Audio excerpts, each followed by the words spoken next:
Shalom jemaat terkasih, selamat pagi bagi kita sekalian. Puji Tuhan, kita dapat kembali datang di rumah Tuhan dalam ibadah hari ini, di tempat ini, maupun bagi saudara-saudaraku dari manapun sekarang ini berada sedang mengikuti ibadah kami dari YouTube GKBJ Surabaya. Mari kita akan bersama berdiri untuk mengawali ibadah kita pada hari ini. Ibadah raya kita hari ini Minggu 10 Mei 2026 dengan penuh iman kita masuk dalam hadirat-Nya dengan pengakuan bahwa pertolongan kita adalah di dalam nama Tuhan. Dialah yang menjadikan langit dan bumi, laut dengan segala isinya. Kasih karunia menyertai saudara dan damai sejahtera dari Allah Bapa dan Tuhan kita Yesus Kristus. Amin. Tetap berdiri bersama gereja yang di berbagai tempat dan di sepanjang masa. Mari kita akan bersama ucapkan pengakuan iman rasuli yang berbunyi demikian.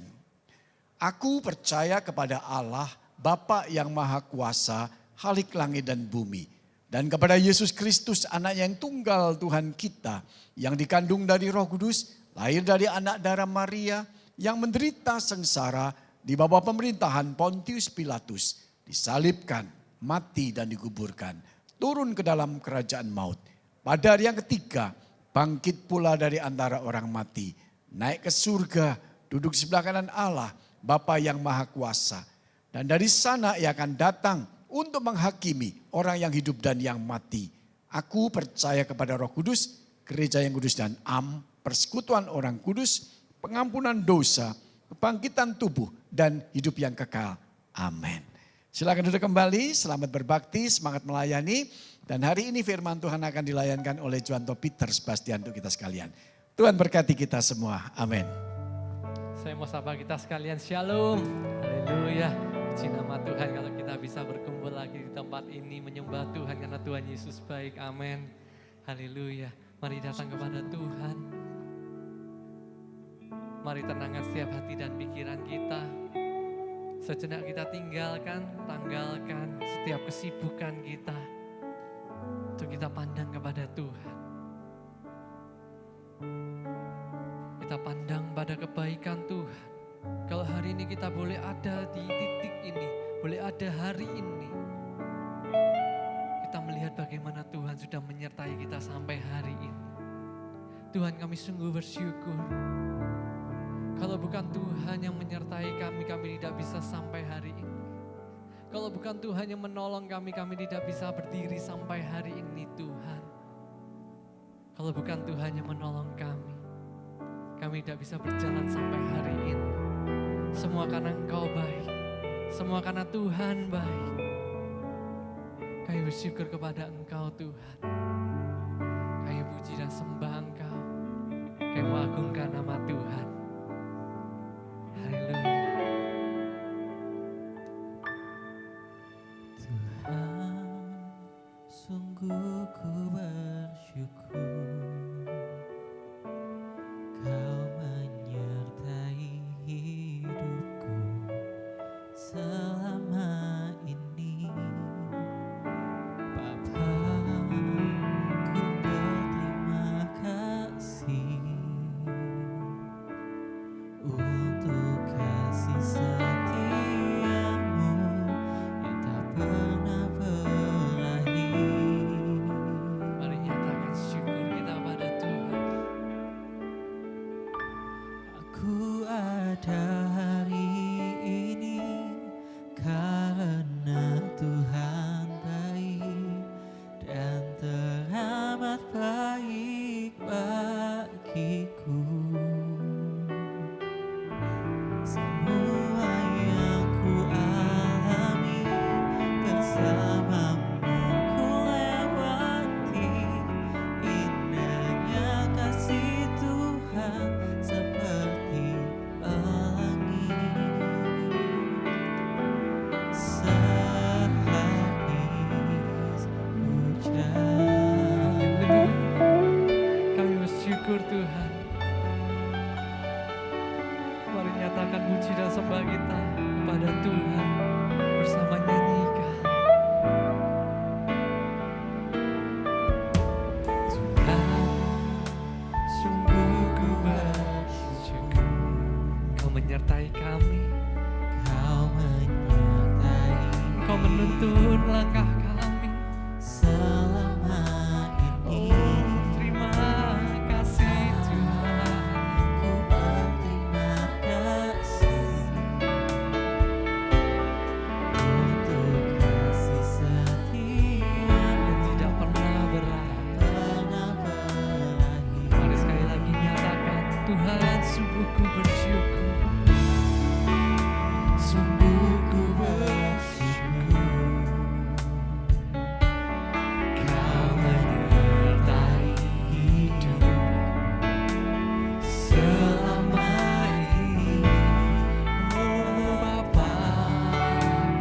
tentang kebaikan Tuhan.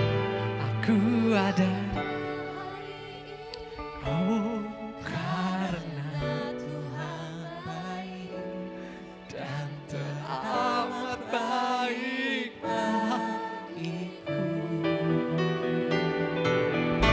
semua yang ku alami bersamamu. Oh kami lewati Indahnya kasih Tuhan seperti pelangi.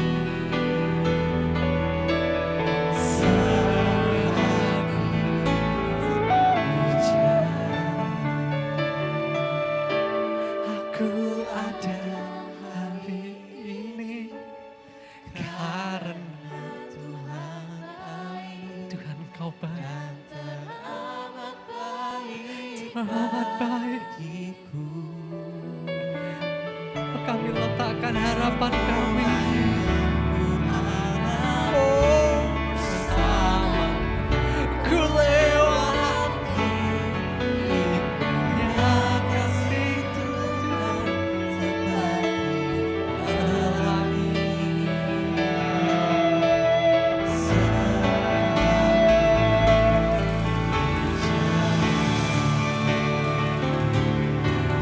indahnya kasih Tuhan seperti Pelangi. nyatakan iman kita.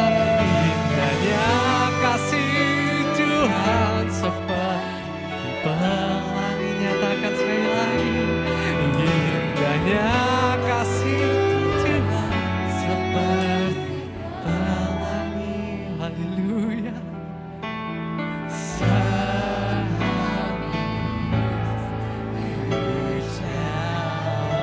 Haleluya. Oh, terima kasih Tuhan. Jemaat Tuhan dengan tenang dipersilakan untuk kembali duduk. Sebab bukan karena kuat dan gagah kami ada Tuhan. Tapi semua karena kebaikan Tuhan. Bukan karena hebatnya kami manusia yang penuh dengan kegagalan Tuhan. Kami manusia yang penuh dengan kelemahan. Kami masih jauh dari Tuhan. Kami masih sibuk dengan dunia kami sibuk dengan kekuatan kami Tuhan. Ini waktu yang indah. Sejenak kita datang kepada Tuhan. Untuk pandang kepada Tuhan secara pribadi. Minta ampun atas setiap dosa dan kesalahan kita. Akui setiap dosa kesalahan kita. Tuhan ampuni aku. Tuhan ampuni aku.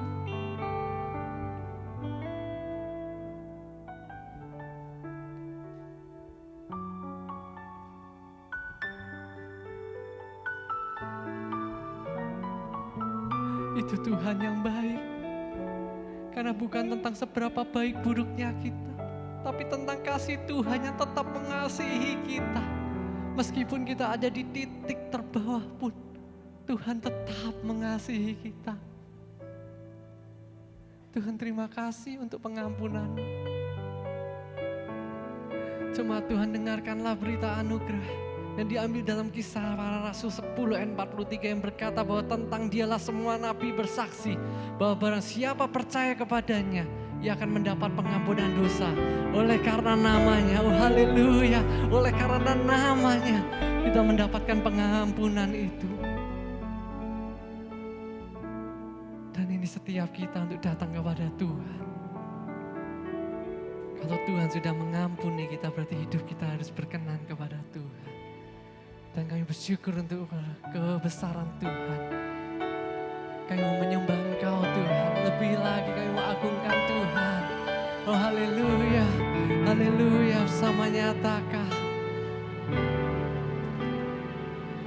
Ku sembah Engkau, Allah yang perkasa. Ku sanjung tinggi-tinggi namamu. Oh haleluya, kami mengagungkan Tuhan. Di tempat ini hanya satu Tuhan yang kami agungkan. Hanya Kau. Oh haleluya, ku sembah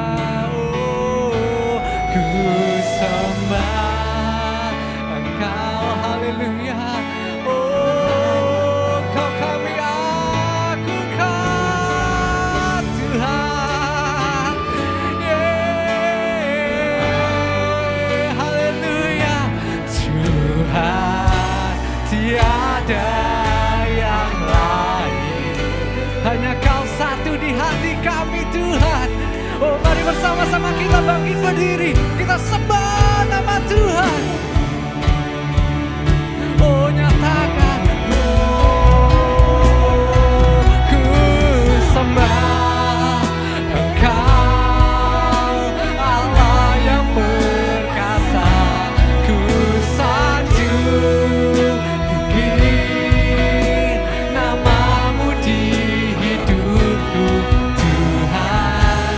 Tiada yang lain, hanya Engkau, hanya Engkau, hanya Kau satu. Mari suara jemaat sembah, sembah nama Tuhan bersama, nyatakan. Oh, haleluya, ku sembah. Haleluya. Oh, kami sembah, kami sanjung Tuhan, tiada yang lain, hanya Kau satu di hatiku. Mari sembah, oh sembah Tuhan. Oh, Engkaulah kami, Engkau Bapa kami, Engkau Tuhan kami. Namamu di hidupku, Tuhan, tiada yang lain, hanya Kau satu di hatiku. Mari angkat tangan kita sembah Tuhan. Engkau Allah yang perkasa, dan ku sanjung tinggi-tinggi Engkau, Tuhan, tiada yang lain, hanya Kau satu di hatiku, Tuhan, tiada yang lain, hanya Engkau satu Tuhan di hati kami.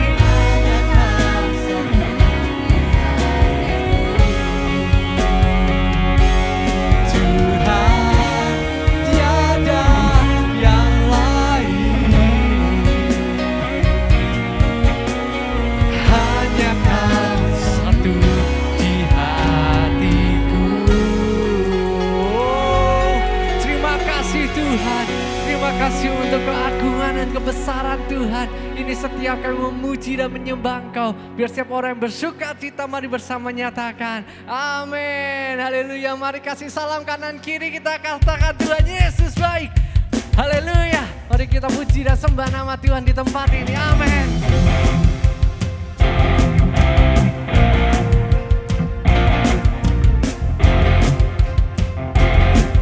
Mari bersama kita nyatakan, terpujilah namamu Tuhan, kuat dan penuh kemuliaan. Satu suara kami nyatakan, kebesaran-Mu tetap selamanya. Haleluya, terpujilah Engkau Tuhan, terpujilah namamu Tuhan. Dia ajaib, ajaib dan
nyatakan lebih lagi.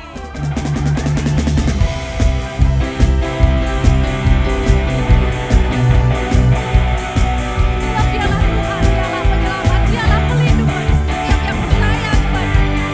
Dan bersama kita katakan,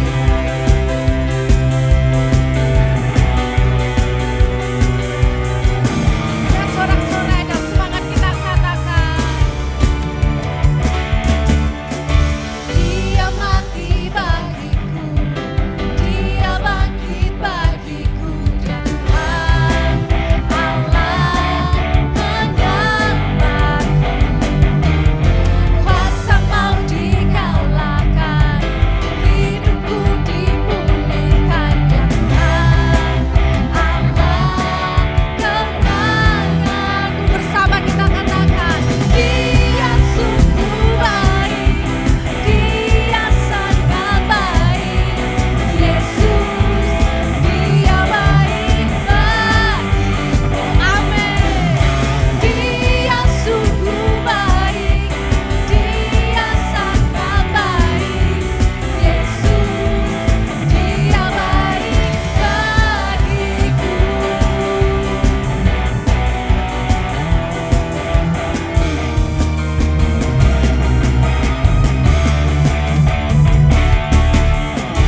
Dia ada di dalamku, bergerak di hidupku, Dia Tuhan Allah kekuatanku. Dia penuhi hatiku dengan kuasa kasih-Nya, Dia Tuhan Allah kemenanganku. Dia sungguh baik, Dia sangat baik. Sebab Dia baik, amin. Dia baik, bersama kita katakan, Dia sungguh baik, Dia sangat baik, Yesus, Dia baik bagiku. Amin. Sebab Kau sungguh baik Tuhan, sebab kasih dan rahmat-Mu Tuhan selalu baru setiap pagi. Dan inilah setiap kita mau percaya, kita mau bersuka cita, sebab Dialah Tuhan yang baik, yang memegang setiap hidup kita. Dan bersama dengan semangat kita katakan,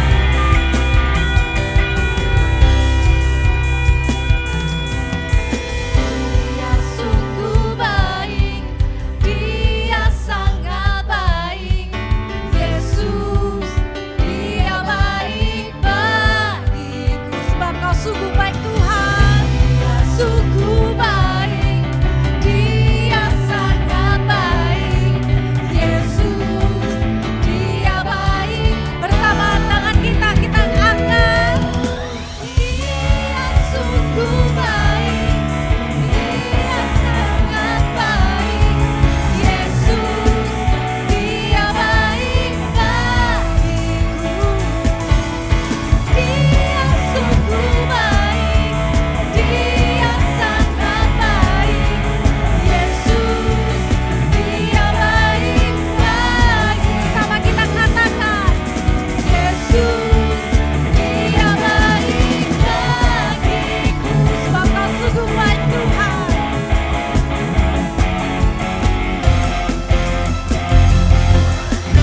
Dan bersama kita berikan sorak-sorai haleluya. Dan saya persilakan jemaat untuk duduk kembali. Sebab Dialah Tuhan tempat terbaik kita, amin. Dalam setiap keadaan, tangannya selalu memegang. Tangannya begitu setia, kasih-Nya begitu besar. Inilah setiap kami Tuhan, kami datang membawa dengan setiap hati kami, dengan setiap kerinduan kami, rasa haus kami Tuhan. Biarlah Kau Roh Kudus yang beracara Tuhan. Biarlah Kau Roh Kudus yang mengisi setiap tangki-tangki, setiap hati kami yang rindu, yang haus.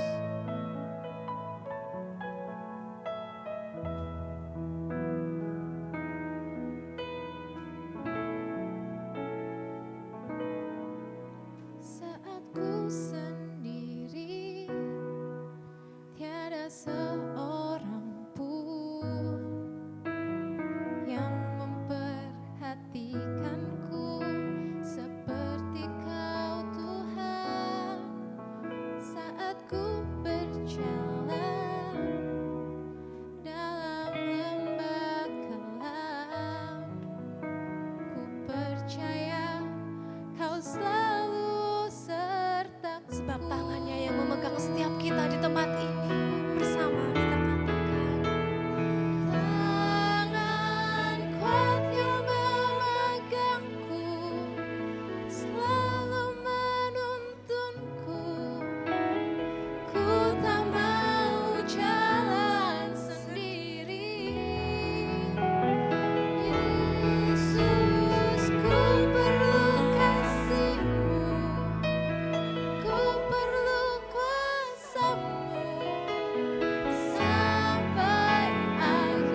aku sendiri.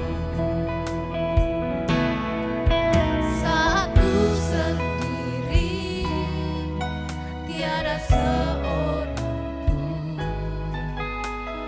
yang memperhatikanku seperti Kau Tuhan.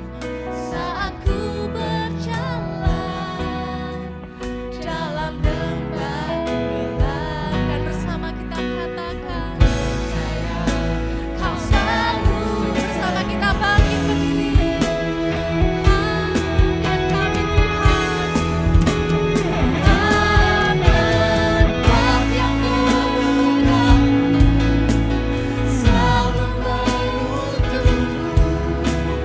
Ku tak mau jalan sendiri. Yesus, ku perlu kasih-Mu, ku perlu kuasa-Mu sampai akhir hidupku. Sebab tangan-Mu lah yang kami perlu Tuhan. Kami mau percaya Tuhan dalam setiap hidup kami. Apapun yang terjadi, asal ada tangan yang memegang kami dengan kuat itu Tuhan, kami akan baik-baik saja. Hanya bersama Tuhan, hanya bersama kami Tuhan, dan kami mampu melalui setiap badai hidup kami. Dan mari saat ini jemaat kasih Tuhan, jadikanlah ini iman kita, penyembahan kita terbaik.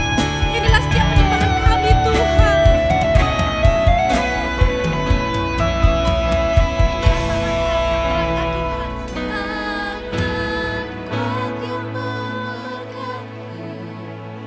Selalu menuntunku, Yesus. Ku tak mau jalan sendiri. Yesus, ku perlu kasih-Mu, ku perlu kuasa-Mu. Bersama kita angkat tangan yang rindu dan selalu memegang tangannya. Tangan Kuat yang memegang, thank you Lord, selalu menuntunku. Ku tak mau jalan sendiri. Yesus, ku perlu kasih-Mu, ku perlu kuasa-Mu sampai akhir hidupku.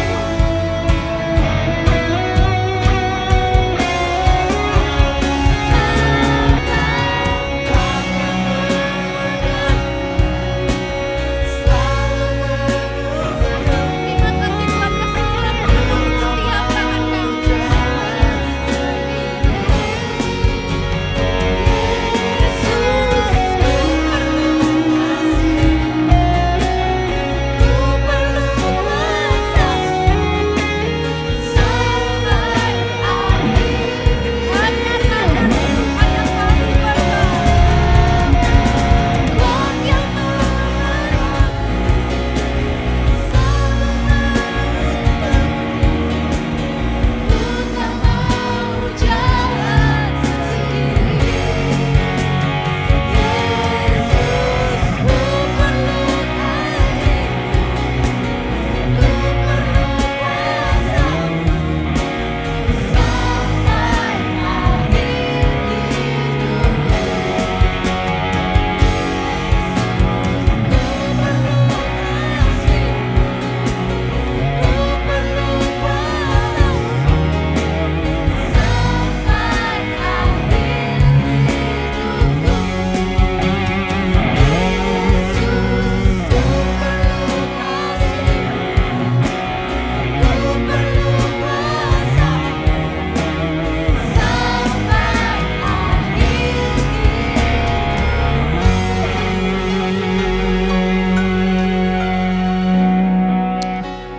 Seperti lagu yang kami nyanyikan ini ya Tuhan, kami perlu kasih-Mu, kami perlu kuasa-Mu Tuhan. Sampai akhir kehidupan kami Tuhan, Engkau Allah yang tetap setia, yang terus menopang dan melihara kehidupan kami Tuhan. Yang megang tangan kami, yang terus berjalan bersama dengan kami apapun situasi kehidupan kami. Ya Tuhan, pagi hari ini kami mau mendengar firman Tuhan. Engkau Allah yang kiranya bersuara dengan jelas. Roh Kudus yang berbicara secara pribadi dalam hati kami masing-masing. Menerjemahkan firman-Mu Tuhan ke dalam bahasa yang kami boleh mengerti secara pribadi. Apapun yang menjadi pergumulan kami, apapun yang menjadi doa-doa kami hari-hari ini Tuhan. Ya Roh Kudus berbicara buat kami semua. Berkati waktu minta firman Tuhan pada pagi hari ini ya Tuhan. Kami siap untuk mendengar. Di dalam nama Tuhan Yesus Kristus kami berdoa, kami bersyukur. Amin. Silakan duduk Bapak Ibu. Selamat pagi. Shalom. Ya saudara. Saudara, hari ini kita akan belajar tentang sebuah tema, trusting His process. Ya. Mempercayai prosesnya Tuhan, saudara ya. Mempercayai prosesnya Tuhan. Saudara, nanti ada banyak slide, saudara ya. Silakan saudara nanti berbicara, kita merefleksikan hidup kita, saudara, dalam perjalanan iman kita, dalam perjalanan kehidupan kita, saudara. Bagian mana yang mungkin terkoneksi dengan kehidupan saya, saudara ya. Bagian mana di dalam seluruh khotbah ini firman Tuhan yang connect gitu, yang sedang saya alami atau yang menjadi pergumulan saya, apa yang kemudian saya doakan selama ini. Dan saudara, biarlah firman Tuhan hari ini itu Roh Kudus berbicara sesuatu dalam hati setiap kita. Yuk mari kita buka satu bagian firman Tuhan, Kisah Rasul pasal 1 ayat 12 sampai 16. Kisah Para Rasul pasal 1 ayat 12 sampai ayat yang 26 ya. Kisah Rasul pasal 1 ayat 12 sampai 26. Saya akan bacakan untuk kita semua. Kisah Rasul pasal 1 ayat 12 sampai ayat yang ke-26. Silakan Bapak Ibu menyimak di dalam handphone atau di dalam teks kita di depan, saudara ya. Kita memikirkan, kita mau mengimajinasikan kalau kita di dalam konteks itu seperti apa, begitu, saudara ya. Saya akan bacakan buat kita semua. Kisah Rasul pasal 1 ayat 12 sampai ayat yang ke-26. Demikianlah firman Tuhan. Maka kembalilah rasul-rasul itu ke Yerusalem dari bukit yang disebut Bukit Zaitun yang hanya seperjalanan Sabat jauhnya dari Yerusalem. Setelah mereka tiba di kota, naiklah mereka ke ruang atas tempat mereka menumpang.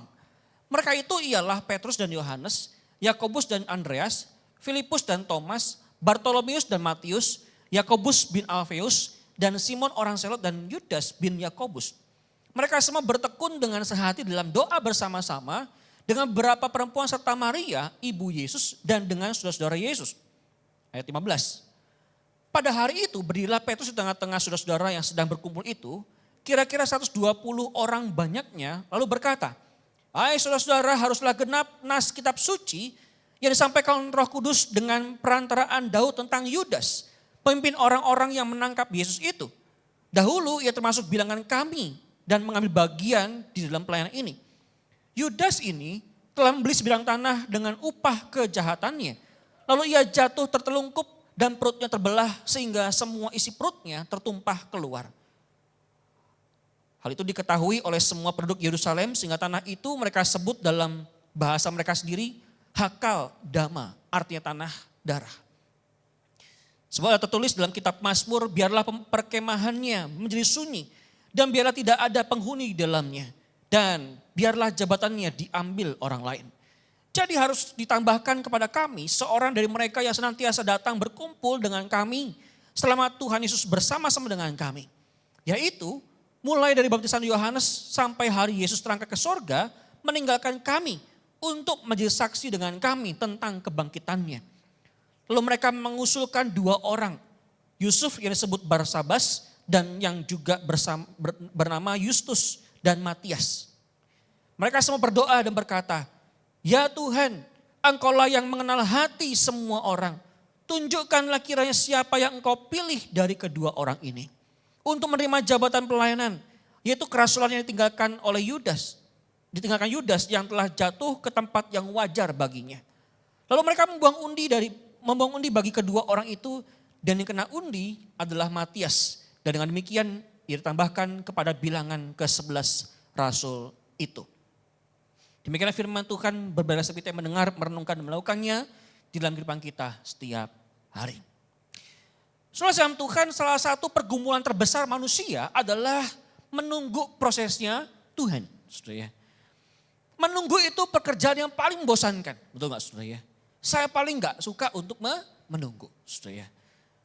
Karena kita gak pernah tahu saudara sampai kapan kita menunggu. Ya sudah, menunggu saja begitu. Kalau dulu saudara waktu kita gak punya atau zaman belum ada handphone yang smartphone yang sedemikian canggih sampai hari ini saudara. Menunggu ya nunggu aja begitu saudara ya. Tetapi kita mungkin saat ini dalam mode sekarang ini saudara kita menunggu mungkin bisa main handphone, main game dan sebagainya. Tapi apapun itu saudara kita mengerti bersama-sama bahwa pergumulan terbesar manusia adalah menunggu prosesnya Tuhan. Kalau menunggu sesuatu oke lah kita bisa menunggu sambil bermain game, main handphone dan sebagainya. Tapi bagaimana waktu kita menunggu prosesnya Tuhan itu? Bagaimana waktu kita menunggu sesuatu yang kita doakan sekian lama saudara? Maka kadang-kadang kita nggak pengen menunggu terlalu lama. Kita nggak pengen menunggu prosesnya Tuhan yang kita nggak pernah tahu kapan Tuhan bertindak dengan segera. Kita nggak pernah tahu kapan Tuhan kasih jawabannya begitu saudara. Kita nggak pernah tahu kapan Tuhan kasih hasilnya, jawaban doa kita. Kita lebih suka saudara hasil yang lebih cepat daripada proses yang panjang. Kita pengen dapat hasil yang segera. Kita pengen doa kita dijawab dengan segera. Kita pengen pelayanan kita itu selalu ada buahnya dengan segera. Kita pengen segala sesuatu yang kita kerjakan itu langsung tanpa hasilnya saudara. Kita pengen segala sesuatu yang kita kerjakan itu ada hasilnya dengan segera, dengan secepatnya. Kita pengen masalah-masalah kita cepat selesai. Kita pengen pelayanan kita langsung berhasil. Tapi Alkitab kita mengajarkan, menunjukkan bahwa Tuhan itu bekerja lewat proses yang bertahap, proses yang enggak sederhana, proses yang enggak pendek saudara. Ada sejumlah proses yang Tuhan mau kita alami bersama-sama di dalam waktunya Tuhan itu. Tuhan hampir selalu bekerja melalui proses yang bertahap. Dan Tuhan mau kita ada di dalamnya, di dalam proses Tuhan itu. Dan saudara seringkali yang kita alami adalah proses Tuhan tuh gak selalu spektakuler saudara. Prosesnya Tuhan tuh gak selalu luar biasa gitu ya. Bahkan kadang-kadang Tuhan selalu bekerja dalam hal-hal yang kita lihat itu sederhana. Hal-hal yang kita bahkan gak lihat tapi akhirnya ada proses sesuatu saudara. Ada hasil sesuatu. Proses Tuhan seringkali gak spektakuler. Proses Tuhan seringkali gak luar biasa. Soalnya justru sesudah kenaikan Tuhan Yesus naik ke surga ketika seharusnya para murid mungkin berharap ada sesuatu yang besar yang langsung bisa dikerjakan oleh para murid ketika Tuhan naik ke surga. Maka kisah para rasul yang kita baca tadi memperlihatkan sesuatu hal yang lebih sederhana saudara. Tuhan ngomong kepada mereka, mereka harus kembali ke Yerusalem dan mereka ditugaskan Tuhan begitu ya. Mereka cuma diomong Tuhan untuk kumpul, doa dan menunggu. Saudara mungkin para murid bertanya dalam hati mereka. Tuhan engkau kan sudah naik ke surga. Dan terus kami gimana gitu saudara ya. Apakah kami harus langsung memberitakan Injil sama seperti ketika Tuhan ada bersama dengan kami. Dan Tuhan mengutus berdua begitu kan ya. Memberitakan kasih Tuhan. Menyembuhkan orang sakit, mengusir setan dan sebagainya. Toh juga ada Tuhan di situ. Maka mereka punya kuasa. Maka mereka bisa menyembuhkan berbagai macam sakit penyakit dan sebagainya. Lah kok sekarang kenapa Tuhan harus menyuruh kami kembali ke Yerusalem cuma berkumpul, berdoa dan menunggu. Saudara kita perlu melihat konteks besar di dalam kisah kita hari ini. Saudara masa ini adalah masa transisi. Yesus naik ke surga dan Roh Kudus belum turun, belum masa Pentakosta. Saudara ya. Pentakosta baru kisah Rasul pasal yang kedua. Sekarang ini adalah masa-masa penantian itu saudara. Dan gereja belum lahir secara penuh. Gereja Tuhan belum terbentuk saudara. Ini yang kemudian kita harus lihat di dalam masa-masa penantian kita. Kita pengen prosesnya itu cepat sekali. Kita pengen segera untuk melakukan sesuatu begitu ya. Kita pengen segera do something untuk pekerjaan Tuhan. Tapi Tuhan bilang belum waktunya, tunggu bentar. Kumpul dulu, doa dulu, tunggu bentar. Begitu saudara. Saudara di antara masa transisi ini, di antara masa antara itu saudara. Ternyata Tuhan mau membentuk hati para murid. Dan ini yang kemudian kita seringkali miss di situ. Saudara. Di antara masa transisi ini ternyata Tuhan membentuk hati para muridnya untuk mendengar, untuk mengerjakan tetap, untuk taat pada apa yang Tuhan mau lakukan di dalam kehidupan mereka. Saudara, karena Tuhan itu enggak hanya peduli pada sebuah bentuk pelayanan yang begitu besar. Tuhan enggak hanya peduli pada bentuk-bentuk pelayanan yang begitu besar, begitu akbar, begitu luar biasa, begitu spektakuler, saudara. Tapi yang mau Tuhan kerjakan di dalam masa antara itu, di dalam masa transisi itu, adalah karena Tuhan peduli pada manusia seperti apa yang sedang mau dibentuknya. Saudara, kita lihat bersama-sama yang pertama, ketaatan di dalam masa penantian. Saudara, ketika Yesus naik ke surga, dalam ayat 12 berkata, maka kembali rasul-rasul itu ke Yerusalem. Saudara, hal ini adalah terlihat sederhana tapi penting, saudara. Ketika Tuhan ngomong kepada para murid yang sudah disebut rasul itu, saudara ya. Tuhan ngomong, ayo kembali ke Yerusalem. Begitu, ada malaikat Tuhan. Lalu kamu kumpullah ke Yerusalem, begitu. Nah, saudara, sebelumnya Tuhan kasih perintah dalam ayat keempat agar mereka jangan meninggalkan Yerusalem. Tetapi menantikan janji Bapa, begitu. Masalahnya adalah waktu itu kan mereka belum tahu tuh kapan Roh Kudus datang. Mereka cuma disuruh nunggu saja di Yerusalem. Mereka gak pernah tahu kapan Roh Kudus yang Tuhan janjikan itu yang akan menolong mereka, menghibur mereka dan sebagainya. Kapan Roh Kudus datang itu mereka gak tahu, begitu. Maka ketika Tuhan atau malaikat itu ngomong, ayo kembali ke Yerusalem. Mereka gak tahu tuh kapan Roh Kudus datang. Tuhan gak pernah memberi tanggal, Tuhan gak pernah kasih janji yang terlebih detail sesuai kapan waktunya. Tuhan gak pernah beri detail-detail yang lengkap, apa yang seperti apa ciri-cirinya ketika Roh Kudus mau datang, begitu sudah. Dia hanya beri janji nanti akan datang Roh Kudus. Pasti akan datang. Nah saudara, maka disinilah mulai iman kita diuji. Kita menantikan janji Tuhan yang kita gak pernah tahu kapan, itu kan adalah sebuah pergumulan yang gak sederhana, begitu ya. Kita menantikan janji Tuhan bukanlah sebuah penantian yang kita nikmati dengan nyaman, dengan enak. Tapi disitulah justru iman diuji, Bapak Ibu.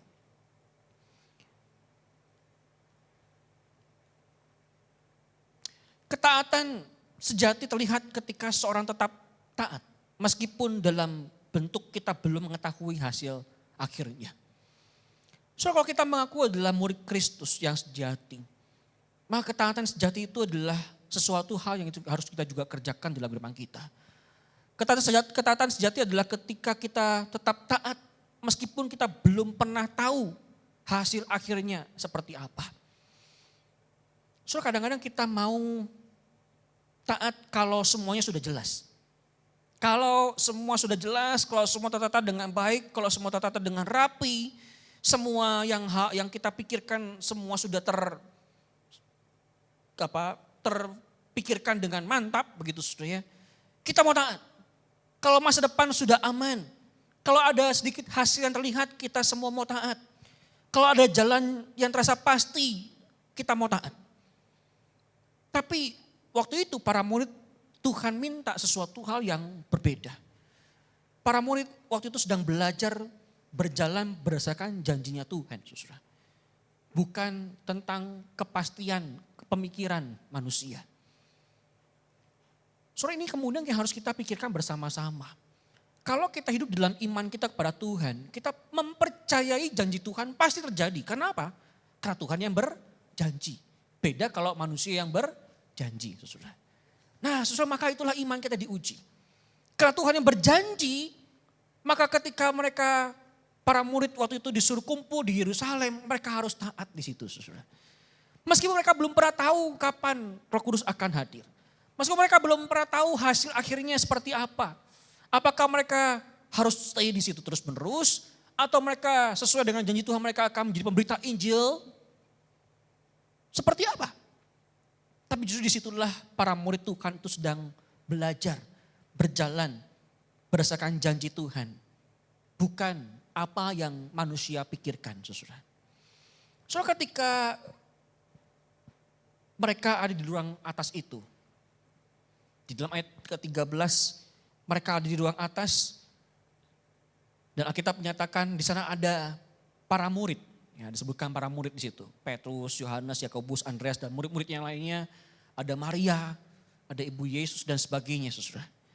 Dan ayat 14 mengatakan mereka semua bertekun dengan sehati dalam doa bersama-sama. Saudara, kata bertekun di sini adalah dalam bahasa Yunani menunjukkan sesuatu yang terus-menerus, bukan sesaat. Dan kita nggak pernah tahu, saudara, apa yang mereka kerjakan bersama-sama. Tapi ketika Alkitab menuliskan kata bertekun menunjukkan terus-menerus, begitu ya.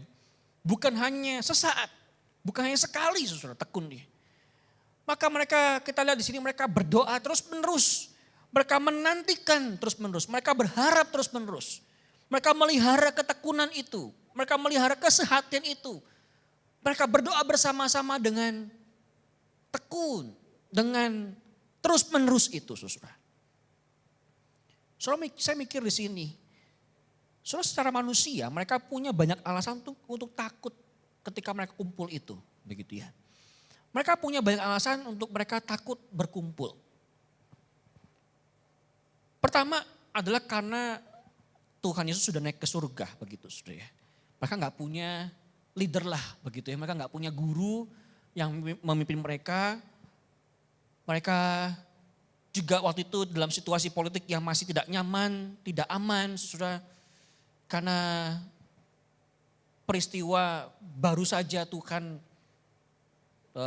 mati, bangkit, begitu ya. Kemudian hidup lagi, maka masih gempar lah, begitu, saudara. Konteks zaman itu. Masa depan mereka belum mereka tahu, begitu saudara. Apakah mereka harus mengerjakan pekerjaan Tuhan atau seperti waktu Tuhan mati di kayu salib mereka kembali kocar-kacir dan sebagainya, saudara.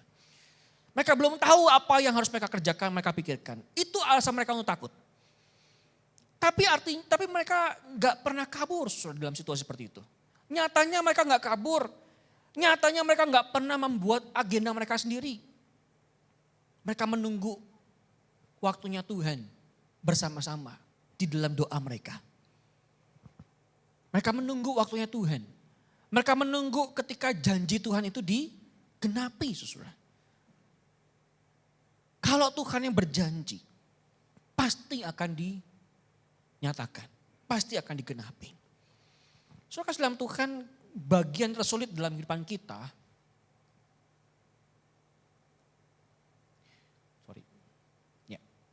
bagian tersulit dalam kehidupan kita bukanlah waktu kita mengerjakan banyak pekerjaan kita. Bagian tersulit dalam kehidupan kita bukanlah waktu kita mengerjakan sesuatu, saudara. Di dalam proses kita menunggu itu. Tapi bagian tersulit adalah menunggu waktunya Tuhan terjadi dalam kehidupan kita. Yang seringkali kita membuat kita bingung apa Tuhan yang harus saya kerjakan. Begitu, saudara kan. Waktu kita menunggu Tuhan apa yang kemudian saya harus kerjakan. Sesuai dengan apa yang janjinya Tuhan, apa yang saya kerjakan. Maka bagian tersebut adalah bukan hidup dengan bekerja keras melakukan sesuatu, tapi menunggu waktunya Tuhan itu adalah bagian yang sulit. Kita kadang-kadang berdoa sama Tuhan, Tuhan tolong supaya anakku yang nomor 1, nomor 2 atau nomor 3 itu ada perubahan hidup, ada perubahan karakter yang sungguh-sungguh mengasihi Tuhan. Begitu, saudara. Menunggu anak berubah sesuai dengan waktunya Tuhan. Kita enggak tenang sebagai orang tua. Kita menunggu pasangan kita dipulihkan oleh Tuhan. Adalah satu pergumulan yang besar juga, saudara. Kita menunggu ekonomi kita membaik. Kita berdoa terus supaya Tuhan berkati usaha pekerjaan kita. Tapi ekonomi kita, pekerjaan kita terus menerus seperti itu. Kita menunggu waktunya Tuhan yang seperti itu, saudara. Kita enggak tenang. Kita berdoa supaya pelayanan kita bertumbuh. Kita berdoa supaya apa yang saya kerjakan di dalam pelayanan kita di gereja, ada hasilnya. Kita menunggu doa-doa kita dijawab oleh Tuhan. Saudara, menunggu waktu Tuhan itu gak enak, gak nyaman. Dan seringkali di dalam masa menunggu itu, kita justru tergoda untuk ngambil jalan pintas. Kita tergoda untuk mengerjakan sesuatu yang bukan ternyata maunya Tuhan, bukan? Di dalam kita menunggu anak kita berubah, saudara. Di dalam kita menunggu pasangan kita dipulihkan. Di dalam kita menunggu ekonomi kita membaik dan Tuhan berkati usaha pekerjaan kita yang sudah kita pikirkan, rancang itu. Dikala kita menunggu pelayanan kita bertumbuh, dikala kita menunggu doa-doa kita dijawab, saudara, terkadang kita tergoda untuk kita mengambil jalan pintas. Mengerjakan apa yang saya anggap baik, bukan mengerjakan apa yang Tuhan suruh kita untuk berdiam diri. Tunggu sejenak. Tetapi saudara, murid sejati itu belajar. Tidak semua hal harus dikerjakan dengan cepat, dengan segera. Ada musim-musim di mana Tuhan menyuruh kita bergerak. Tapi ada juga musim yang Tuhan suruh kita untuk diam dan percaya. Saudara, kalau Tuhan suruh kita diam, begitu saudara ya. Kalau Tuhan suruh kita untuk diam dan tidak melakukan sesuatu, do nothing is do something. Saya bingung terjemahinnya begitu ya. Do nothing is do something. Saudara ya. Gak melakukan apa-apa itu ya sudah mengerjakan sesuatu. Begitu kira-kira saudara. Gak melakukan apa-apa, tinggal diam itu adalah juga kita mengerjakan sesuatu. Ya berdiam diri itu. Saudara, murid sejati itu belajar gak semua hal harus dipercepat. Dan ada musim dalam kehidupan kita di mana Tuhan menyuruh kita untuk bergerak. Tapi juga ada masa-masa di mana Tuhan menyuruh kita untuk diam dan tetap percaya bahwa Tuhan pegang kendali. Yang kedua, saudara, kita melihat di dalam teks kita hari ini bahwa Tuhan membentuk komunitas yang bergantung kepadanya. Di dalam masa perantaian itu, saudara, Tuhan membentuk komunitas yang bergantung kepada Tuhan. Saudara, di bagian ini menariknya adalah Petrus berdiri di tengah-tengah sekitar 120 orang percaya. Ternyata saudara, waktu itu bukan hanya orang-orang yang disebutkan para murid Yesus dan kalangan terdekat ring satunya Tuhan yang sedang kumpul, ternyata juga ada 120 orang lainnya yang percaya, saudara. Ini menarik. Soal jumlah 120 orang itu termasuk kecil, Bapak Ibu, yang ada kumpul di situ. Bayangkan ketika Tuhan melayani sudah ribuan orang. Tercatat misalkan Tuhan memberi makan 5.000 orang, 4.000 orang. Banyak orang sudah mendengar khotbah Tuhan Yesus. Tapi di situ, saudara, yang bertahan hanya sekitar 120 orang. Dan ini kita melihat bahwa kesetiaan ikut Tuhan itu jauh lebih penting daripada jumlah besar dan popularitas. So kita nggak membanggakan jumlah. Kita membanggakan hati yang ikut Tuhan. Hati yang setia. Kesetiaan jauh lebih penting daripada sekedar jumlah besar dan sebuah popularitas. Lalu saudara, apa yang Petrus lakukan? Petrus ngomong soal Yudas. Mengapa Lukas yang menjadi penulis kitab Kisah Para Rasul ini mencatat bagian ini, saudara? Soalnya Tuhan menunjukkan bahwa ada pengkhianatan Yudas yang terjadi, begitu ya.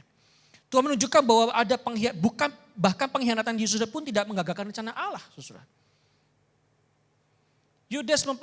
Kita memperlihatkan bahwa pengkhianatan Yudas itu tidak menggagalkan apa yang menjadi rencana Allah buat manusia. Ayat yang ke-16 dikatakan, Petrus ngomong haruslah digenapi nas kitab suci. Dalam ayat 16 Petrus ngomong begitu. Petrus mulai memahami bahwa apa yang sedang terjadi saat itu bukan di luar kendali Allah. Saudara. Semua tetap ada dalam rancangan karya Allah yang besar.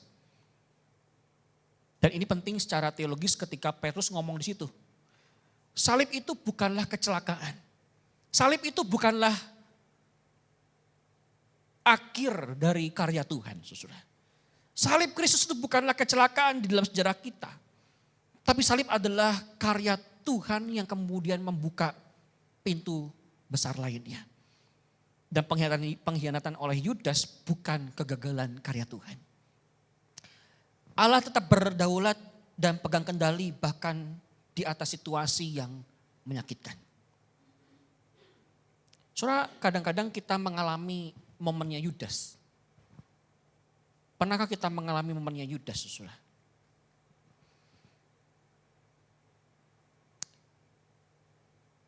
Pernahkah kita mengalami momen Yudas yang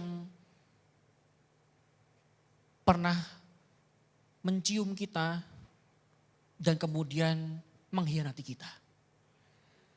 Mungkin ada momen Yudas dalam kehidupan kita. Ada pengkhianatan terjadi. Ada kekecewaan terjadi. Ada kehilangan terjadi. Ada orang-orang yang melukai kita. Itulah momen Yudas mungkin dalam kehidupan kita, bukan? Dan mungkin kita bertanya, Tuhan kenapa Engkau izinkan ini terjadi dalam kehidupan saya? Saudara, kalau Tuhan waktu itu punya satu murid yang namanya Yudas, saudara. Maka saya percaya juga bahwa Tuhan tempatkan Yudas juga di dalam komunitas kita. Begitu saudara. Di dalam pelayanan kita Tuhan juga kadang tempatkan satu orang yang menjadi momen Yudas itu. Dan ini mau mengajarkan kita bahwa kisah para rasul mengingatkan kita manusia itu bisa gagal. Tapi tetap rencana Allah tidak pernah gagal oleh seorang yang namanya Yudas. Secara manusia, saudara, kita melihat bahwa segala rancangan kita tersakiti, kita teraniaya, kita kecewa, kita merasa kehilangan, saudara.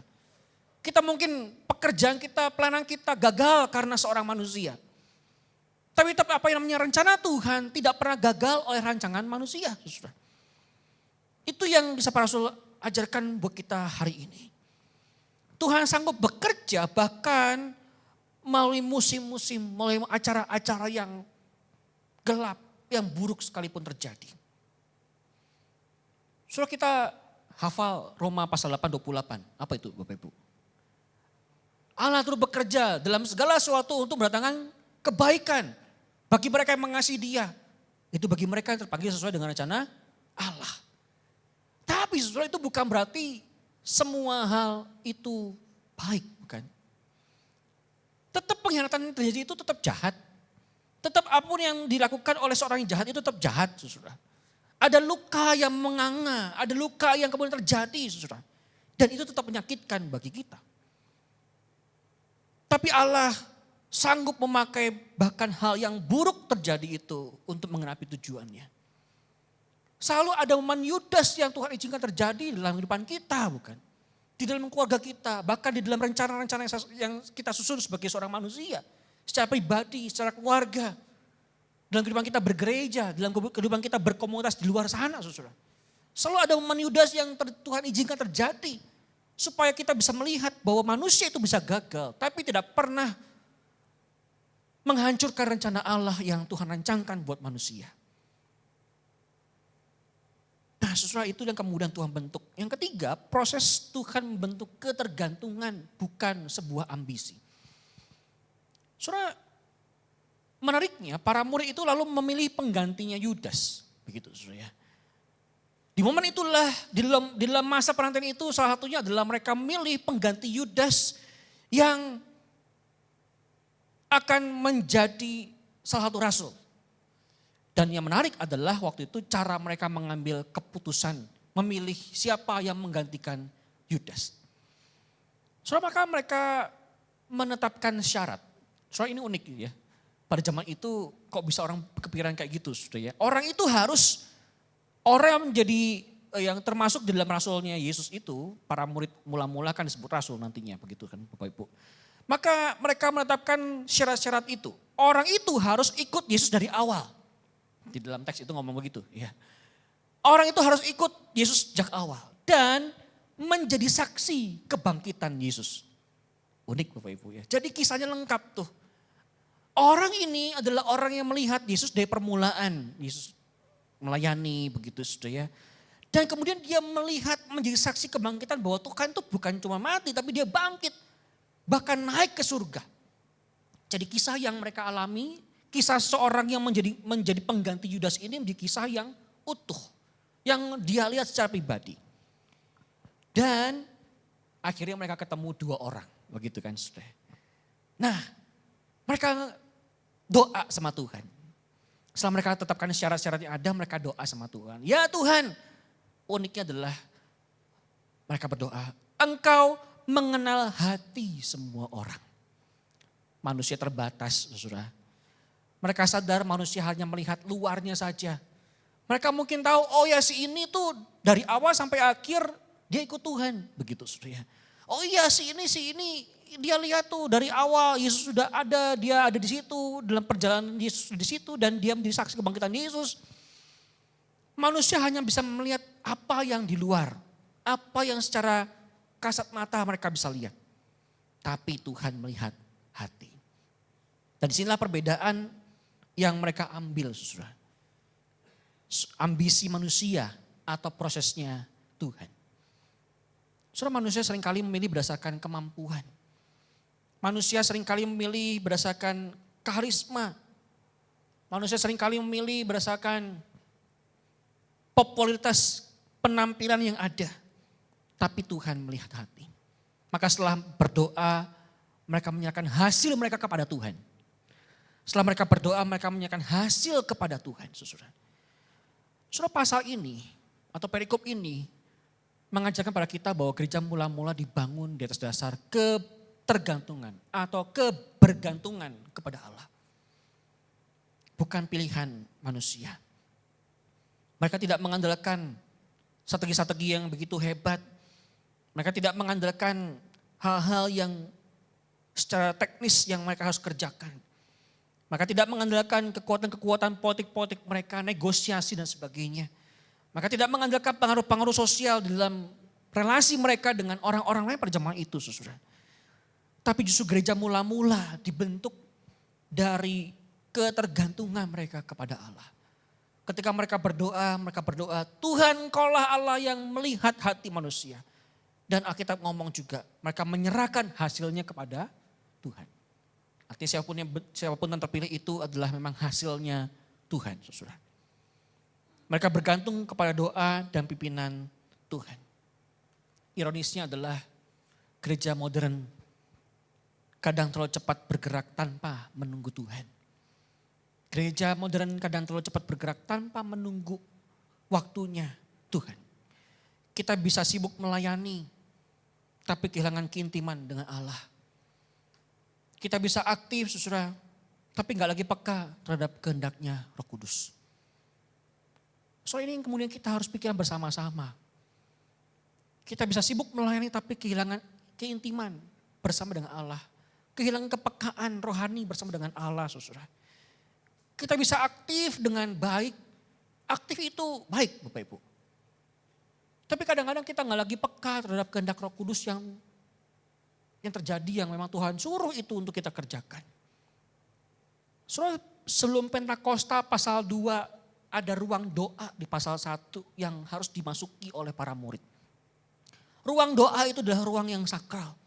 Ruang doa itu adalah ruang yang kudus di mana Tuhan mau bersuara buat para murid. Sebelum masa Pentakosta ada ruang doa di mana mereka connect sama Tuhan. Ruang doa di mana Tuhan mau bersuara. Ruang doa itu adalah di mana mereka mengalami Tuhan. Sebelum kuasa Roh Kudus dicurahkan, sebelum Roh Kudus tercurah buat para murid di dalam Pentakosta, Kisah Rasul pasal 2, ada hati dan karakter yang kemudian dibentuk, saudara.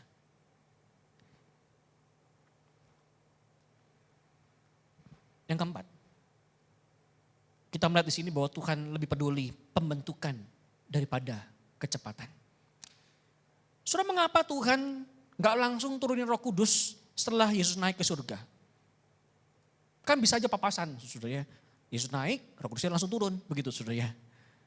Bayang ya, kan Tuhan Yesus naik pelan-pelan ke surga, ke langit, begitu kan disaksikan oleh banyak orang, banyak murid dan sebagainya. Yesus naik pelan-pelan ke surga, ke atas, ke langit.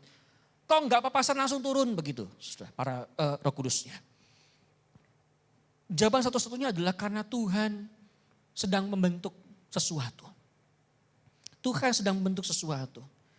Tuhan sedang mengajar mereka untuk menunggu, saudara. Tuhan sedang membangun kesatuan di antara para murid. Yang waktu itu mereka bergerak di dalam rasa keraguan mereka. Tuhan sedang memurnikan motivasi mereka di dalam perjalanan mereka ikut Tuhan. Tuhan sedang melatih ketekunan mereka untuk berdoa bersama-sama. Sama seperti Tuhan dengan Bapaknya yang membina relasi dengan Bapak itu dengan berdoa. Melatih ketekunan di dalam doa. Membangun ketergantungan dengan Tuhan di surga. So seringkali kita ingin dipakai Tuhan. Tapi gak mau diproses oleh Tuhan. Seringkali kita pengen menjadi alatnya Tuhan. Itu baik, saudara. Itu sangat baik, saudara. Kita dipakai Tuhan, kita melayani Tuhan, sangat baik. Tapi masalahnya adalah waktu Tuhan pakai kita, maukah kita juga mengalami prosesnya Tuhan? Untuk menunggu sejenak, untuk berdiam diri sejenak. Dan kita melihat bahwa orang-orang besar yang dipakai oleh Tuhan biasanya adalah orang-orang yang berbentuk lama oleh Tuhan. Enggak sebentar, saudara. Orang-orang yang dipakai dengan luar biasa oleh Tuhan biasanya adalah orang yang dibentuk lama oleh Tuhan. Saudara, saya dulu punya tanaman bambu Cina. Bambu apa namanya? Bambu hoki mungkin ya, begitu ya, saudara ya. Saya dikasih orang dulu di Bandung, saudara. Kemudian karena kalau nggak salah tuh saya lama nggak kasih air, saudara. Karena bambu hoki, bambu Cina itu kan bisa tumbuh hanya dengan air, dikasih air doang begitu, saudara. Maka akarnya mati gitu, saudara ya. Matilah tiba-tiba, ada kuning-kuningnya dan sebagainya, saudara. Maka saya lihat di Google, lihat di YouTube gimana cara menumbuhkan kembali bambu Cina itu.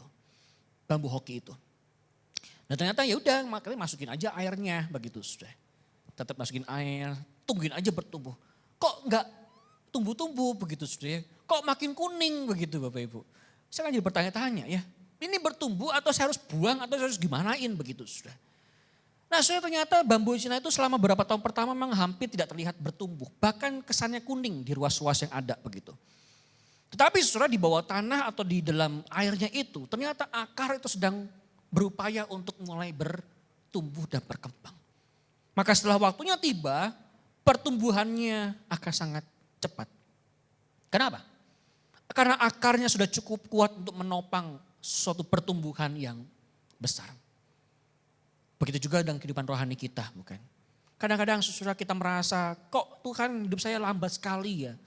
Kok kenapa bisa saya lambat sekali? Kok kenapa pelayanan saya lambat sekali? Mungkin dalam bagian itu saudara kita bisa berefleksi bersama dengan Tuhan. Mungkin Tuhan sedang memperdalam akar kita. Mungkin sedang Tuhan menumbuhkan akar rohani kita. Akar iman. Akar karakter kita dibenerin saudara. Kerendahan hati kita Tuhan sedang benahin. Kesabaran kita, ketekunan kita. Karakter semuanya itu Tuhan sedang bentuk. Bersama dengan prosesnya Tuhan, bersama dengan waktunya Tuhan itu. Karena saudara Tuhan tahu bahwa berkat tanpa karakter itu bisa menghancurkan seseorang. Tuhan tahu saudara kita seringkali doa minta berkat. Tapi kita jarang sekali berdoa supaya Tuhan mengubahkan karakter kita. Amin? Gak ada yang amin ya. Kita seringkali berdoa minta berkat saudara. Tapi pernahkah kita berdoa Tuhan ubahkan karakter saya?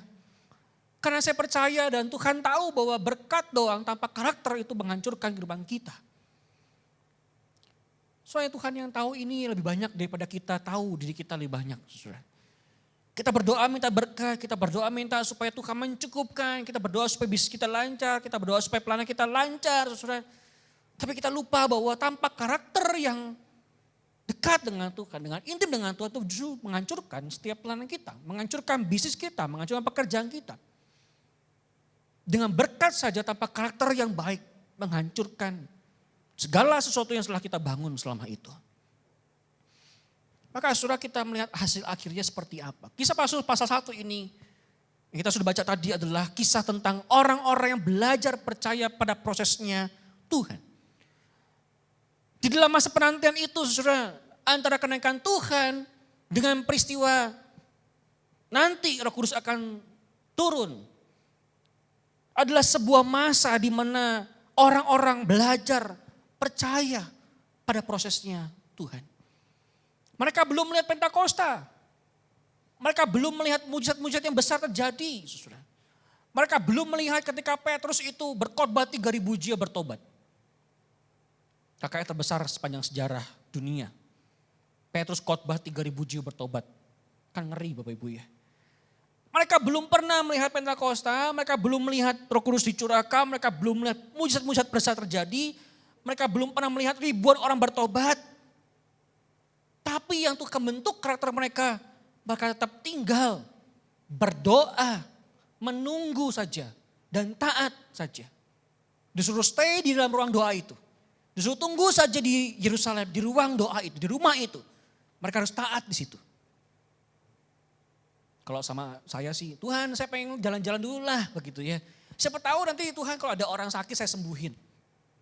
Itu kalau saya Bapak Ibu. Gak mau nunggu waktunya Tuhan. Tidak mau taat sama Tuhan. Tapi justru Tuhan mengajarkan di ruang penantian itulah, di ruang doa itulah Tuhan sedang membentuk gereja mula-mula. Bukan lihat berkatnya, bukan lihat ribuan orang yang bertobat, bukan lihat mujizat besar terjadi, saudara. Tapi Tuhan bentuk gereja mula-mula dari hati, dari karakter yang Tuhan maui, saudara. Saudara, hari ini mungkin saudara juga ada proses sesuatu penantian di dalam kehidupan Bapak Ibu. Mungkin ada doa-doa yang belum dijawab oleh Tuhan. Mungkin ada pelayanan yang terasa biasa bahkan stagnan. Mungkin ada pergumulan keluarga yang kita alami. Kita berdoa keluarga supaya ini, kita berdoa supaya keluarga dipulihkan, kita berdoa supaya keluarga disatukan. Saudara. Mungkin ada pekerjaan yang melelahkan yang kita terus berdoa supaya Tuhan tolong supaya pekerjaan itu memberikan saya sesuatu hasil. Mungkin kita juga sedang ada dalam proses melihat masa depan yang gak jelas, yang belum jelas. Dan bahkan mungkin kita gak bisa melihat masa depan itu dengan sangat jelas. Saudara, maka jangan buru-buru untuk menyerah. Jangan buru-buru menyerah di dalam proses penantian dan proses yang harus kita jalani selama ini. Karena seringkali Tuhan melakukan pekerjaan yang paling dalam. Justru di dalam masa dan situasi yang paling senyap, Bapak Ibu. Karena mungkin dalam masa-masa situasi yang gak nyaman, di dalam masa yang sunyi dan senyap ini Tuhan bentuk hati kita. Tuhan sedang melakukan pekerjaan yang paling luar biasa dalam hati kita masing-masing. Ingatlah bahwa Tuhan tidak pernah terlambat. Dan Tuhan tidak pernah membuang proses yang baik. Mungkin kita belum melihat hasilnya hari ini. Tapi Tuhan sedang membentuk sesuatu yang kekal di dalam kehidupan kita. Kita gak perlu melihat hasilnya, bukan? Karena hasilnya itu terserah Tuhan, saudara. Hasil akhir terserah Tuhan. Tapi kalau Tuhan mau berkehendak, dia membentuk sesuatu kekal dalam hati setiap saudara dan saya hari ini. Biar itu terjadi dalam kehidupan kita bersama-sama. Soalnya bukan hanya berlaku di dalam pelayanan, di dalam gereja, tapi di dalam karakter kita secara pribadi. Pekerjaan kita di luar sana, bisnis kita di luar sana, saudara. Kita mungkin gak melihat hasilnya. Kita mungkin gak pernah melihat hasil akhirnya. Seperti apa. Tapi Tuhan bentuk sesuatu yang berbeda. Sesuatu yang kekal di dalam hati kita. Yang melihat sesuatu yang berbeda. Melihat karakter kita yang sudah diubahkan. Supaya kita siap untuk mendapatkan berkat yang Tuhan kasih di akhir sana. Karena apa? Karena Tuhan melihat kita, karakter kita sudah siap menerima berkat Tuhan yang besar terjadi nanti. Ketika Tuhan kasih waktunya. Amin. Mari kita bersama-sama berdoa. Saudara, hari ini mungkin saudara dalam masa proses penantian itu. Ada doa-doa yang belum dijawab Tuhan. Ada pelayanan-pelayanan yang kita rasa stagnan, yang biasa. Ada pekerjaan yang belum kita lihat hasil akhirnya, belum ada cuan, masih merugi. Masih melibatkan modal-modal yang harus kita kerjakan, kita berikan buat pekerjaan kita. Atau bahkan kita gak pernah bisa melihat masa depan kita. Terasa buram. Saudara, mungkin inilah waktunya kita diminta Tuhan untuk berdiam diri di ruang doa itu. Di ruang penantian itu. Karena Tuhan mengerjakan sesuatu yang kekal di dalam hati kita. Karena mungkin Tuhan sedang mengerjakan sesuatu hal yang luar biasa terjadi di dalam karakter kita dan perubahan kehidupan kita. Jangan fokus sama hasilnya. Jangan fokus pada apa yang kemudian nanti kita mau nanti-nantikan. Karena hasil akhir itu terserahnya Tuhan. Tapi kalau Tuhan bersuara hari ini, sesuai dengan karakter kita, sesuai dengan perubahan kehidupan kita, ikutilah apa yang Tuhan mau. Di ruang doa itu saudara, Tuhan mau bersuara. Di ruang doa itu Tuhan mau kita menantikan Tuhan. Kalau Tuhan suruh kita diem, Kalau Tuhan suruh kita untuk menggerakkan hati, terbuka hati untuk pimpinan Tuhan. Dan kalau memang itu hanya itu yang Tuhan minta, mari kita kerjakan bersama-sama. Seringkali kita terlalu sibuk untuk kita memikirkan apa yang terbaik yang saya bisa kerjakan buat Tuhan. Tapi kadang itu bukan apa yang Tuhan minta.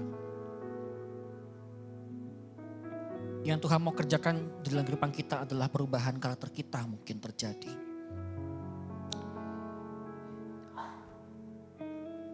Bapak kami bersyukur berterima kasih untuk firman Tuhan pada pagi hari ini. Tuhan tolonglah setiap kami. Setiap kami yang selalu proses, selalu melihat pada hasil akhirnya. Kami gak suka menunggu. Kami gak suka untuk melihat proses itu. Kami gak suka terlibat di dalam proses yang begitu panjang, berbelit-belit, tidak menyenangkan. Tuhan hari ini ketika kami mendengar firman Tuhan, kami mau sungguh-sungguh berubah dan bertobat. Karena mungkin Tuhan sedang suruh kami untuk di dalam masa diam itu. Karena mungkin Tuhan sedang menunggu kami untuk kami tenang. Dan hanya menengadah melihat Engkau saja Tuhan.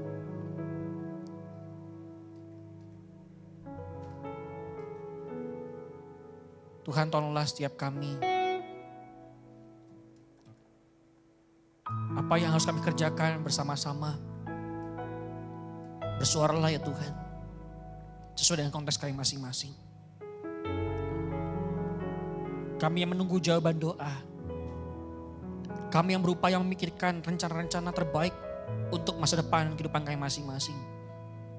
Kami yang sedang menunggu rencana-rencana yang terindah yang kami rancangkan buat masa depan keluarga kami ya Tuhan. Namun terkadang Tuhan menyuruh kami untuk tunggu, berdiam sejenak. Dan dalam ruang penantian itu ada doa-doa dinaikkan. Ya Tuhan, tolonglah setiap kami. Terima kasih pada surga doa kami Tuhan. Berbicaralah.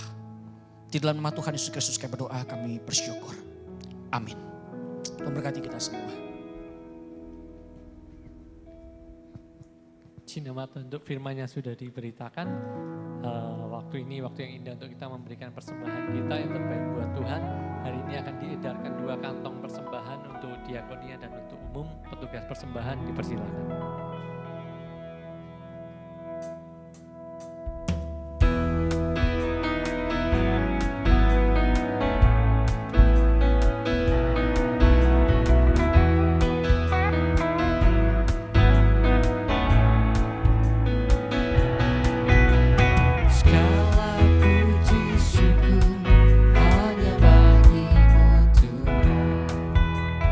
Sebab Kau yang layak di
dalam doa. Tuhan Yesus, terima kasih untuk berkat Tuhan atas setiap kami. Kami bersyukur kami boleh menyembah Engkau, kami boleh beribadah di rumah-Mu, kami boleh menikmati hadirat Tuhan dan mengalami kuasa kasih Tuhan. Terima kasih untuk setiap kasih Tuhan atas setiap kami boleh menerima firman Tuhan, dan biarlah hidup kami letakkannya dalam tangan kuasa kasih-Mu Tuhan. Ini Tuhan kami, persembahan kami berikan kepada Tuhan melalui gereja Tuhan tempat ini. Yang terbaik dari kami biarlah dipakai menjadi berkat buat banyak orang di sekeliling kami. Dan kami letakkan hidup kami dalam tangan-Mu Tuhan. Kami serahkan setiap hidup kami, setiap aspek hidup kami ada dalam penyertaan Tuhan. Yang tidak pernah meninggalkan kami, yang menyertai kami, mencukupi segala apa yang kami perlu dan memelihara setiap langkah hidup kami. Kami percaya Tuhan sepenuhnya, seutuhnya hidup kami dalam kasih-Mu Tuhan. Terpujilah Engkau Tuhan. Kami mau kembalikan segala puji, segala hormat, dan segala kemuliaan hanya bagi-Mu Tuhan. Haleluya, haleluya. Mari kita mau sembah Tuhan.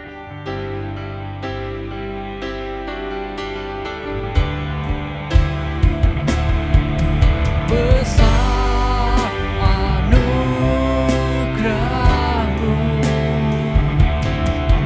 berlimpah kasih-Mu, semakin hari semakin bertambah. Besar anugerah-Mu, besar anugerah-Mu Tuhan.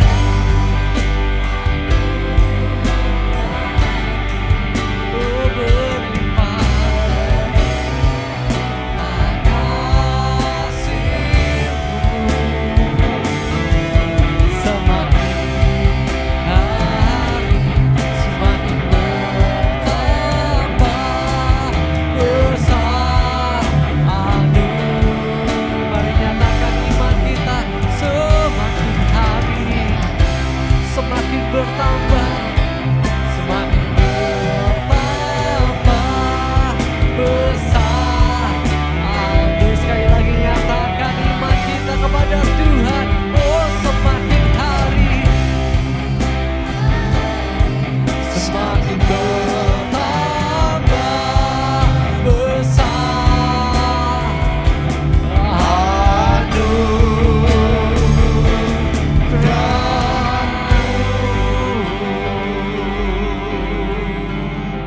Ditambahkan Tuhan, semakin hari semakin kami taat. Setia kami bukan hanya beribadah, tetapi setia kami kepada Tuhan ketika kami percaya bahwa proses hidup yang terjadi ini semuanya seizin Tuhan dan dalam campur tangan Tuhan.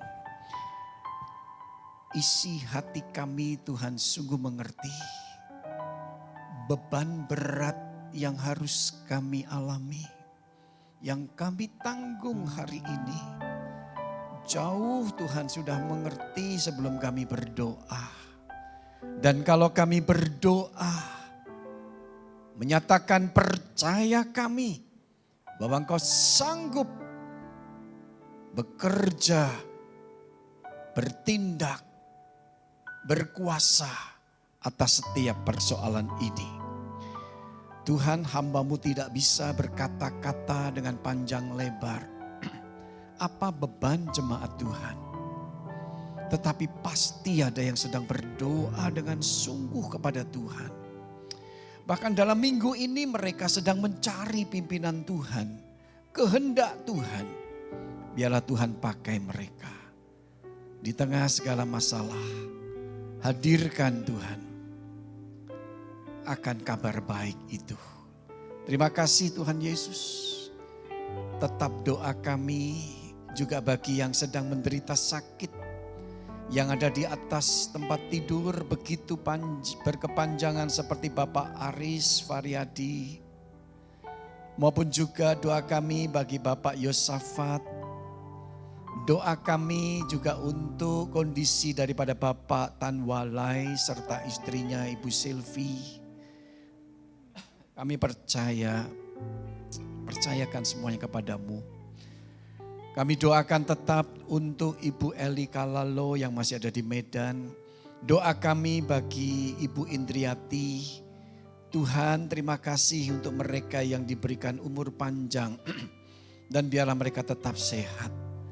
Bagi teman-teman kami yang datang di tempat ini, kami tetap percaya baik itu Bapak Arifin, Tuhan tahu apa yang beliau sedang alami. Percayanya kepadamu Tuhan terus teguhkan dan pakai dokter untuk bagian-bagian tubuh yang di dalam masa pengobatan ini. Terima kasih juga Tuhan, doa kami untuk saudara-saudara kami yang tidak disebutkan namanya. Biarlah Tuhan sungguh mengerti akan keadaan mereka. Terpuji namamu ya Tuhan, dan kami tetap berdoa bagi gereja Tuhan, bagi bangsa negara, bagi panggilan kami untuk menjadi utusan Tuhan di tengah masyarakat di mana kami tinggal maupun di mana kami bekerja, di mana kami ada. Terus pakai kami Tuhan. Terima kasih juga syukur kami karena pada minggu ini ada 2 anak kami yakni Deborah Eni Kadarwati yang sudah berulang tahun pada tanggal 5 yang lalu. Dan juga bagi anak kami Talita Jevanda Kalalo yang sudah berulang tahun tanggal 9 kemarin. Tuhan terima kasih. Terima berkat daripada Tuhan, umur panjang di tangan kanannya. Di tangan kirinya kekayaan dan kehormatan. Jadilah anak-anak muda yang takut akan Tuhan.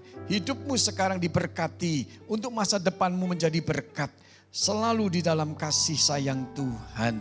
Tuhan cukupkan segala yang menjadi kebutuhan mereka hari ini maupun masa depannya. Terpuji namamu dan kami bersyukur. Tuhan sudah hantar kami tiba dengan selamat di tempat ini. Dan kami percaya Tuhan akan sertai kami di dalam perjalanan sebentar nanti. Dan kehidupan kami seminggu ini untuk kami boleh mengalami akan kasih sayang daripada Tuhan di dalam hidup ini. Dan saudaraku, sekarang waktunya untuk ingat kasihnya.